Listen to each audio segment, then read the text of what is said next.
ঢাকায় আপনি গাজীপুরের মতো জায়গায় এতগুলো জমি কিভাবে কিনলেন? আপনি ওই জমিগুলো আপনি নিয়ে নেন যদি আমার থাকে। আপনার নামে এই প্রতিষ্ঠান হলো, আমার নামে যখন আপনি ছিলেন এগুলো রেজুলেশন এগুলো সাথে আপনি জড়িত ছিলেন না, না কোনো অনিয়ম দিন। আমরা এই মুহূর্তে আছি রংপুর কারিগরি শিক্ষা অধিদপ্তরে। আমরা একটু ভিতরে যাইতে চাই, যে এখানকার আঞ্চলিক পরিদর্শক বেলায়েত হোসেন, ওনার সাথে একটু কথা বলবো। কী উদ্দেশ্যে কথা বলবো সেটাও বলবো নিশ্চয়ই। আমরা একটু কথা বলতে চাই জনাব বেলায়েত হোসেনের সাথে। আমরা যে জন্য এসেছি যে জনাব বেলায়েত হোসেন, যিনি পরিদর্শক কারিগরি শিক্ষা অধিদপ্তর, বর্তমান রংপুরে কর্মরত আছেন। তিনি এই জায়গায় কর্মরত থাকা অবস্থায় সরকারি চাকরি করেন। এছাড়াও কিন্তু তিনি 4টি ব্যবসায়িক প্রতিষ্ঠান ব্যবস্থাপনা পরিচালক হিসাবে ঢাকায় উনি প্রতিষ্ঠানে আছেন, এবং ওনার এখানে পোস্টিং রংপুরে। এটা সত্ত্বেও তিনি কিন্তু বেশিরভাগ সময় ঢাকায় থাকেন, এবং তার এই যে ব্যবসায়িক যে প্রতিষ্ঠান, 4টি প্রতিষ্ঠান, কোথাও 60% তার মালিকানা, কোথাও 70% মালিকানা, কোথাও 80% মালিকানা। 4টা প্রতিষ্ঠানের ব্যবসায়িক পরিচালক হিসেবে কর্মরত আছেন। তার কাগজ আমাদের কাছে। এই যে দর্শক, আমরা একটু সরাসরি ওনার সাথে কথা বলতে চাই। জনাব বেলায়েত হোসেন, আপনার কাছে জানতে চাইব, এই যে আপনার বিরুদ্ধে যে কথা, যে আপনি 4টি প্রতিষ্ঠানের এই যে পরিচালক, ব্যবস্থাপনা পরিচালনা পদে আছেন কিনা? না, আমি নাই, এরকম কোনো নাই। আপনি আমাদের যদি সাংবাদিক হিসেবে কথা বলতে চান, আমার অধিদপ্তরের আমার কর্মকর্তার অনুমতি ছাড়া আমরা এই বিষয়ে কথা বলতে পারবো না। কিন্তু এই যে এটা আমরা থাকলে আমার কর্তৃপক্ষের জানার, কর্তৃপক্ষ এই যে আপনার প্রতিষ্ঠানগুলো দেখেন, এই প্রতিষ্ঠানগুলোতে আপনি বিভিন্ন মালিকানায় আছেন এবং ব্যবস্থাপনা পরিচালনা পদে আছেন।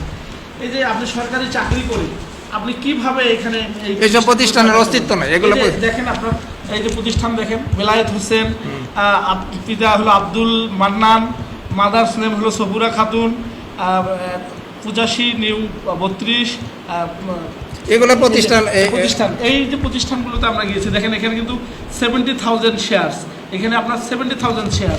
তারপরে এটা হলো সিরামিক্স, এখানে আপনার হলো 80,000 শেয়ার।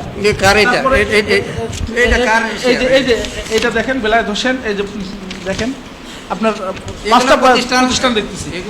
আপনি যে একটু আগে বললেন যে এই প্রতিষ্ঠানগুলো কোথায় ছিলেন তখন, এইসব প্রতিষ্ঠান কোনো অস্তিত্ব নাই। এগুলা যারা ইন্ডাস্ট্রি করে তারা আমাদের টেকনিক্যাল হিসাবে নাম ইউজ করে, কিন্তু আমাদের বাস্তবে এগুলোর কোনো আপনার নামে এই প্রতিষ্ঠান হলো, আমার নামে যখন আপনি ছিলেন এগুলো রেজুলেশন এগুলো সাথে আপনি জড়িত ছিলেন না, না কোনো অনিয়ম দিন। আপনার নামে 4টা প্রতিষ্ঠান এবং প্রত্যেকটা। আরে আপনি কথা বলতে হলে আমার অধিদপ্তরের সাথে আমার অনুমতি ছাড়া এগুলো নিয়ে কথা বলা যাবে না। ও তাহলে আপনারা অনিয়ম দুর্নীতি করবেন?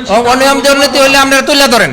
যদি আপনার যদি অনিয়ম দুর্নীতি থাকে, এটা যথাযথভাবে আমার আপনার অধিদপ্তরের কাগজ, কিন্তু এটা অধিদপ্তরের কাগজ না, আপনার হলো অধিদপ্তরের কাগজ, এবং আপনি অধিদপ্তরের কোনো কাগজ নাই।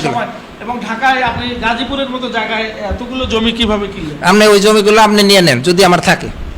আপনি যদি মনে করেন আমার জমি আছে, আপনি নিয়ে নেন। আপনি তো একটু আগে আমার 2-3 বিঘা জমিতে আছে আমি বলছি, কিন্তু আপনি চাকরি অবস্থা কত জমি কিনেছেন এই গত 10 বছরে কোনো জমি কিনি নেই। কত সালে জমি কিনছেন? 10 সালের আগে।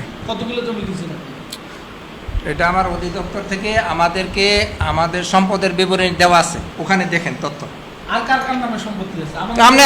আমরা দলিলের কপিও কিন্তু আমরা উঠাইছি, সব উঠান, গাজীপুর থেকে দলিলের কপি উঠাইছি, সব উঠাইয়া আমার যদি আমার সম্পদ বিবরণীতে না থাকে এটার ব্যবস্থা আপনি নেন।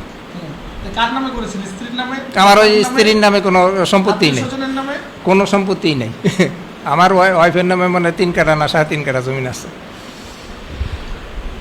দর্শক শুনছিলেন জনাব বেলায়েত হোসেন পরিদর্শক, তার কাছ থেকে আমরা কিন্তু সুনির্দিষ্টভাবে আমরা এই যে অধিদপ্তরের পক্ষ থেকে যে কাগজগুলো উঠিয়েছি, এবং পাশাপাশি আমরা কিন্তু ভূমি অফিস থেকে বেশ কিছু কাগজ আমরা তুলেছি। তারপরে কিন্তু তিনি সরাসরি সেটি নাকচ করে দিলেন, অর্থাৎ তিনি অস্বীকার করলেন। তো এই যে এরকম সারা বাংলাদেশে যারা সরকারি পদে বিভিন্ন পদে চাকরি করেন কিন্তু নামে বেনামে ব্যবসা প্রতিষ্ঠান খুলে বসে আছেন, এদের বিরুদ্ধে সরকার কী ব্যবস্থা নেবে এটি সাধারণ জনগণ, সাধারণ মানুষ জানতে চায়।